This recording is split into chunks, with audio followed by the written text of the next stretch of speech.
So the BPT of 5%, do you think that can already be brought back to? I have made my 4%? position about that, and I have said that I don't want it rolled back. I'd like to see what fiscal year 2020 and fiscal year 2021 gives, because as a result of what has happened, we were able to actually also close the gap as a result of President Trump's Jobs Act legislation that took away about 68 million from our general fund. So those are the kinds of things that I am really looking at, Heidi, before, and I, like I have said, I have spoken to many business leaders also, and they are okay with the 5%. Will that stay at least until 2020, fiscal year 2021, so 2022, there might be a I would like consideration. for it to stay, and I'd like for it to stay forever.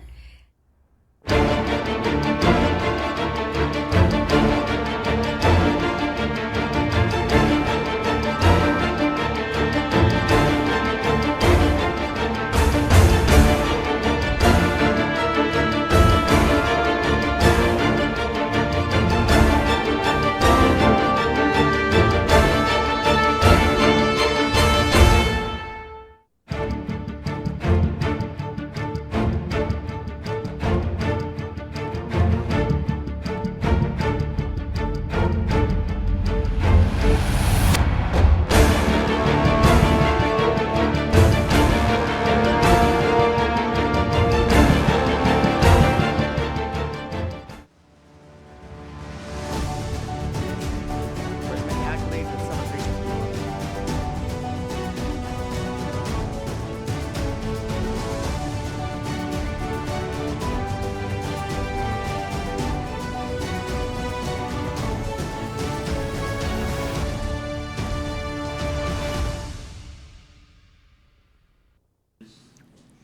Buenas Micronesia, I'm Troy Torres. And I'm Johnny Rosario. It is Friday, almost Saturday, the 20th of September. Welcome to our studios in Tumon, Guam. HBD to all our viewers throughout the Marianas, Micronesia.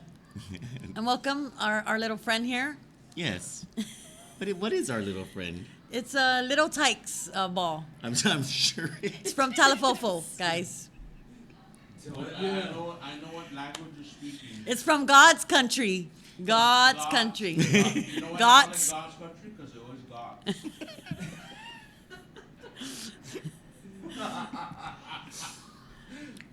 I'm not the crazy one here yet.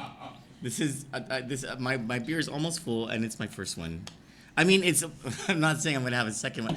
Anyway, welcome to all of our viewers from the Pacific, from the United States mainland, Alaska, Hawaii, New York. Europe, right? Yeah. Africa, the Middle East, throughout Asia. Thank you very much for joining us. Hawaii. And Hafade and Aloha, I suppose. And happy birthday to Eric, to Prim, Cello, Brett. But he cooked all of the food tonight. He baked the chicken, fried the chicken, made the pancit. Red rice. He cooked the red rice. It came in a silver pan that had a KFC sticker on it. And I made KFC night salute stands for Korea's fried chicken. Troy actually made some really good fried chicken. There's a batter at California Mart. It's all in Korean, but it's in this. You'll see a sign that says. I don't know how he Fried bought chicken. it or why he bought it, but it's Big- all, there's no instructions in English at all. Nothing. So we winged it or wung it, but I don't know, winged it. He really winged it Because because he fried wings. That was such a dad joke. My dad would have said that. Hey, you winged it, man. You winged it. If it's Korean, it's wonged. It is Friday, folks. You know, shake it off. Have a little fun. But safe fun. Safe fun. And thank you for everybody who came and celebrated Eric's birthday with us And tonight. thank you for the birthday wishes. And even though Eric cooked all of the food, thank you very much to those of you who brought food and actually cooked the food. Eric, we love you. Happy birthday. Thank you, Chelo. The barbecue's still going to keep the day. Hey, and just So it was remember, what you did. Oh, I burned the shit out of. to keep the dengue away. Yeah, I was burning out there in the garage. Because when she got here, news came in. I was locked out. And news came in that there were more suspected cases of dengue. So she was like, she saw the bag of charcoal and she's like, fuck this. Hey, she's got dengue attire. Long sleeve, Griff. No, there's holes in my shirt. Oh, shit. Now, we're not, according to Facebook algorithms, we're not supposed to ask you what we normally ask you to do. But if you know what I'm talking about, please do that now. Show us some love. And don't forget about our YouTube page. It's Kandit News Group. And we stream live at the same time we're streaming on Facebook. And our what do you call that? Our website has Yes. been getting more. I really look like, right? No. No, are you sure? Your tomorrow's just coming out, Cello. Maybe one more token, the Palawan is gonna come out. A secret is what she's talking about. Secret. Grassroots Guam. So anyway, Andrea, check him tomorrow. He's gonna become an activist. so okay, all right. Seriously, thank you very much for joining our show. The first thing that we want to bring you tonight actually is not giggly at all. It is something that it has been going around on Facebook, and it's apparently a scene from Guam very recently. And according to the messaging on it, it says that the woman you're gonna see in this video. And by the way, if you have a not so strong constitution, you might not want to watch this 21-second video. There's nothing gory about it, but it's just very hard to watch. A woman apparently. Can you tell the story? It has to do with the woman. She's hitting a child. Boyfriend. Yeah, but who's like according to the message? I didn't get the backstory. I just got the video. Oh, okay, okay. Hitting a baby. Oh, it's Jolene who told me. It's a woman who was with a boyfriend, and they were having some problems or whatever. So she took the baby and she started hitting the baby, and then sent the video that she took of it to the boyfriend. Anyway, let's watch it now.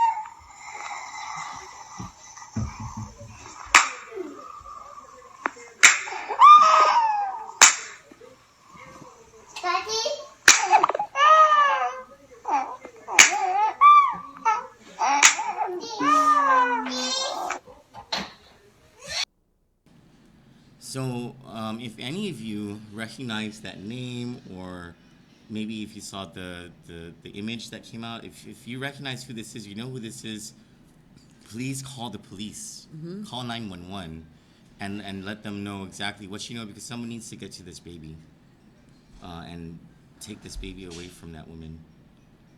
Do you? No? Okay. Yeah. Understood. 20-year-old Devin J. Camacho San Nicolas. We didn't need to do a bumper. Bumper. Yes. Bumper. Oh, I forgot the bumper. It passed already, Cellos. Oh, Well, okay. we can do it though, because my mouse is not working now. Stretch it. Stand by. There. Stand by. And then DDR. Stand by. And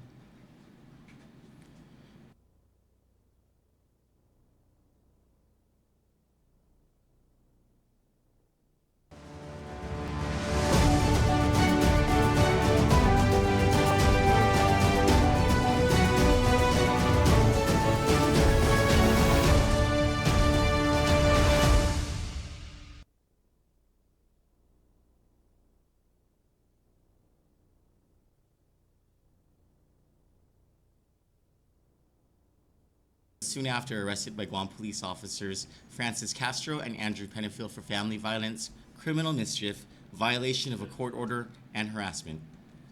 The stay-away order issued by Judge Vernon Perez in a prior harassment case upon his girlfriend, for which he is free on probation, did not stop him from assaulting her in broad daylight and with witnesses around. Prosecutor Renaitis Nicholas, in her declaration of probable cause that details the Attorney General's accusations against Mr. St. Nicholas, a witness saw Mr. St. Nicholas and a woman later identified as his girlfriend arguing in a car where she was sitting in the driver's seat. The car was parked at costly less than $2 million. The witness observed blood on Mr. St. Nicholas's fist. The witness saw Mr. St. Nicholas punching the radio console of the car before his girlfriend said she would call the police. Mr. St. Nicholas told her, quote, "If you're gonna call them, I'm gonna make it worth it." He then punched the center rearview mirror, dislodging it. Mr. Right? I need to quench my thirst. Mr. St. Nicholas's girlfriend told Thoughts on officers that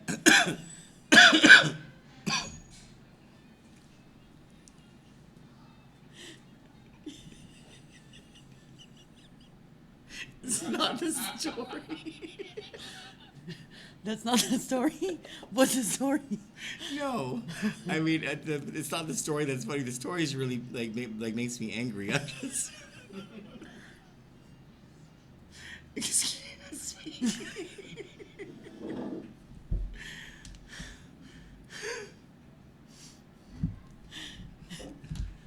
Mr. St. Nicholas's girlfriend told officers that he hit herself with. I'm sorry, everyone. I just keep thinking this is just another fucking chod psycho, and like this poor woman has to deal with this guy, and she has a stay away order on him, and like, and what does he say? He says, It's gonna make it worth if, it. if you're gonna call them, I'm gonna make it worth it. You know what? The fucking people at the detention center are gonna make it worth it for you, buddy. As soon as they find out that you beat your girlfriend, they're not gonna like you. And your dog ends it. And they're gonna fucking make it worth it, you know? No, they're gonna. If you're gonna call the police, I'm gonna make it worth it. Worth with an F. This dude, he hit her cell phone out of her hand, and the phone hit her glasses and her forehead. The officers observed the red swollen area between her eyes. He cracked and broke her car's aircon vents on top of the other damage noted above in this story. Chalo, if this were you, you would be so pissed off about your aircon vents and your dislodged mirror, right? I would have shoved his face in the fucking. Look, this woman has to wouldn't- deal with the damages to her car. I wouldn't for be the some only one silly bleeding. Stuff. Mr. St. Nicholas currently is on probation in criminal case CM0104-18, a case to which he is serving probation out of prison for harassing his girlfriend just last year.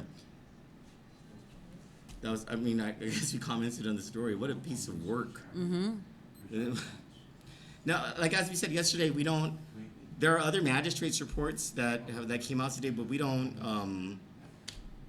pull all of them because we just want to bring you the ones that would really.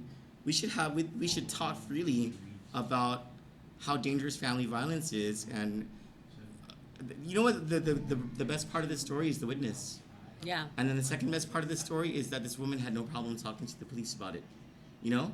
So- Usually victims of violence, they actually, if they were alone, if the couple was alone she wouldn't have done that. But because when you have some family or somebody there to help you, you actually become stronger because that person is telling your story. So you come, and so you really do need support. Well, bravo to that witness. Mm-hmm. Bravo to the witness. I don't know if he's the one who called the police or she. It doesn't say whether the witness is a girl or a guy, but for getting involved because it is your business when violence is involved. And I think these guys are pretty young, so hopefully it's a. Well, they're gonna make it worth it in prison, I think. Sorry, when I read that, I couldn't keep a straight face anymore. I was like, oh my god, I'm gonna look so balat when I go through this story.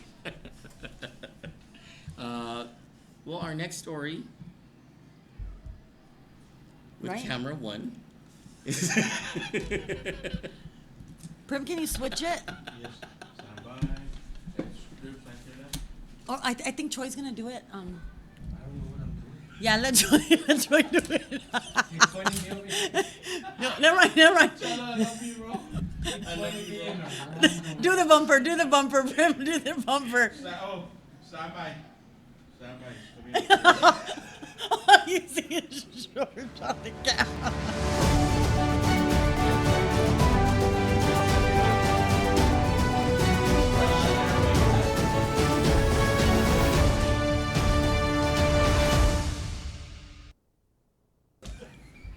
Governor Lulian Guerrero has been hiding potentially devastating cut in Medicaid funding to Guam and the other territories if action isn't taken to fix what's been dubbed as the Medicaid cliff. September 30, which is in 10 days, may be the last day Guam, the Northern Mariana Islands, Puerto Rico, and the U.S. Virgin Islands and American Samoa gets Medicaid funding. This is the funding that provides health coverage to over 40,000 poor and working families on Guam. When the Patient Affordable Care Act, otherwise known as Obamacare, was passed, it authorized Medicaid funding and medical assistance percentage caps for the territories through fiscal year 2019. Troy, what was that? Short shot of fucking rubber gas. You know, you're not the first guy that told me I shot something in your face. Man, guys. Sorry, Prim. That was George. But it was his idea. He gave it to me. This show's going on a Christmas. Delete this. Delete this stream, please. Oh, man. I'm never going to be invited back. You'll be the second person on that ban list.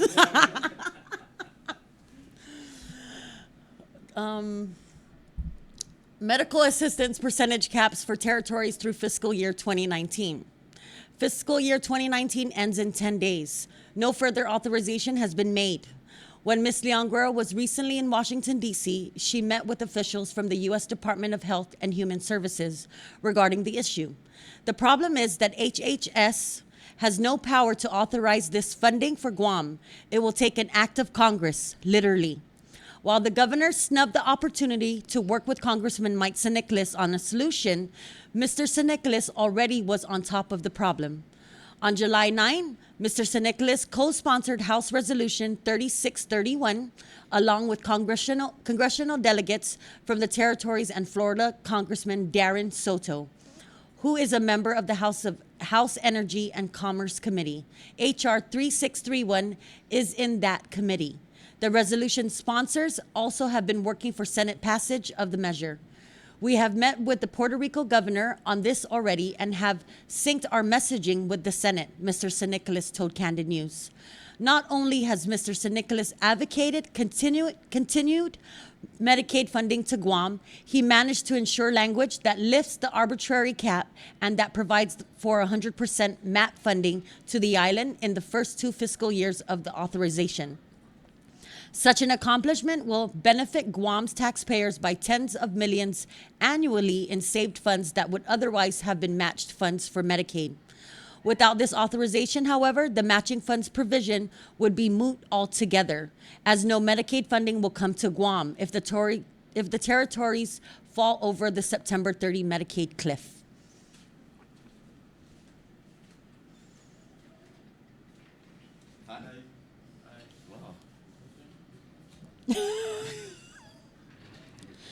This is one of those, it's been a long week kind of nights.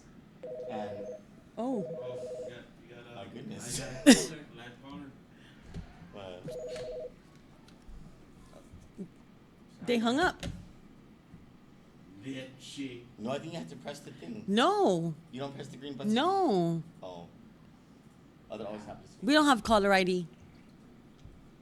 Oh yeah, we weren't lying about that. There's no caller ID dying. So for all those who thought we were lying about the caller ID, we're not. So the surprising thing about this story is that Governor Lulian Guerrero never said anything about it. Mm-hmm. And this Nothing, not one peep. This is a very significant thing. Now there's 9 days left until the end of the fiscal year, and if we don't get the authorization for Medicaid funding, We lose it. well, we're not on October 1. They're not going to be allowed to encumber any costs for Medicaid. So That's a big deal. There's some like, I remember when I was in the government, there were, it started at 33,000 families in the first year of the Kavala administration. Then it went to like, I think it was 41, 42 families. Pardon me. Hello? Hello? Okay, bye. What? Go ahead and end the stream. Are we dead?